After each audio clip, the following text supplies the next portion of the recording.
The Romantic period. This is an artistic, literary, musical, and intellectual movement that originated in Europe by the end of the 18th century. It involved a reaction against the prevailing ideals of the Age of Enlightenment of the 18th century and lasted approximately between 1800 and 1850. It is a poetry of sentiments, emotions, and imagination. Romantic poetry opposed the objectivity of the neoclassical poets. The neoclassical poets avoided describing their personal emotions in their poetry, unlike the Romantics. The movement was also characterized by the celebration of nature, common man, a focus on individual experience, an idealization of women, an embrace of isolation and melancholy.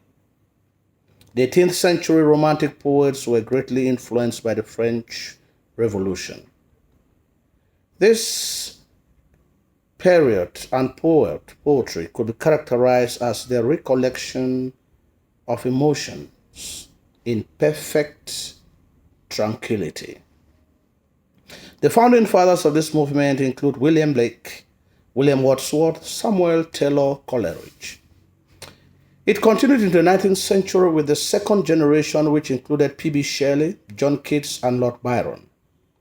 The key characteristics of the Romantic poetry or period include the glorification of nature, the awareness and acceptance of emotions, the celebration of artistic creativity and imagination, emphasis on aesthetic beauty, solitude, and melancholy, focus on exoticism and history, spirituality and the supernatural, vivid sensory description, common man, and the idealization of women. To channel their messages across to the readers, Romantic poets use specific forms such as odes, lyrical ballads, and sonnets, which became very popularized.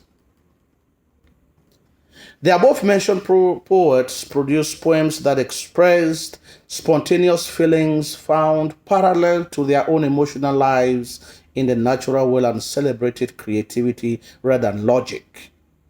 Romantic poets could choose incidents and situations from common life as their subject matter and describe them not only in polished or high flown diction, but instead they will give it an ordinary day speech. That is to say, write it in very simple language.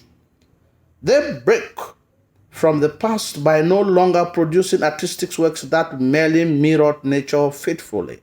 Instead, they fashioned poems that served as lamps illuminating truth through self-expression, casting the poet's subjective, even impressionistic experiences onto the world. Romantic poets inherited two aesthetic categories, the beautiful and the sublime. Beautiful suggests smallness, clarity, painless pleasure, whereas the sublime suggests boundlessness, obscurity, imagination stretching grandeur. The Romantic poet looked curiously backward to Greek mythology, phrases, and urns, and to the distinctively British cultural past of the medieval runes, tales of knights, and elves to look forward to.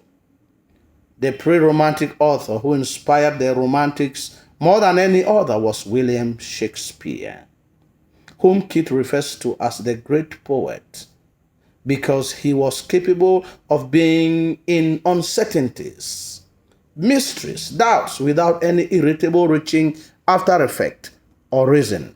In addition, by his own, he opened the imagination to all possibilities, limited neither to an insistent search of truth, nor by his own egocentric gravity. This is what Keats referred to as the negative capability.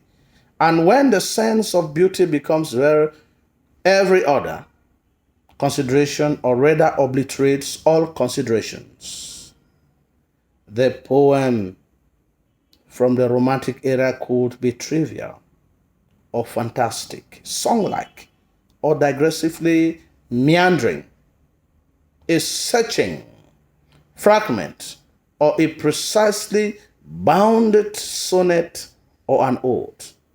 The greatest innovation in poetry brought by the Romantics is the use of the lyric form, spoken in the first person, which is often identified with the poet, caught between passion and reason, finding correspondences in natural surroundings for the introspective workings of the heart and the mind.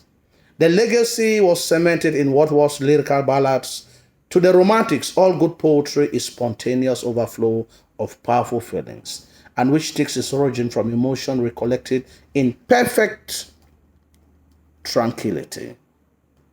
The characteristics of Romantic poetry are many, and we are going to take them one after the other and just highlight them, and also ascribe some poems and also attach poems which go directly to this category of characteristics handled in the poems.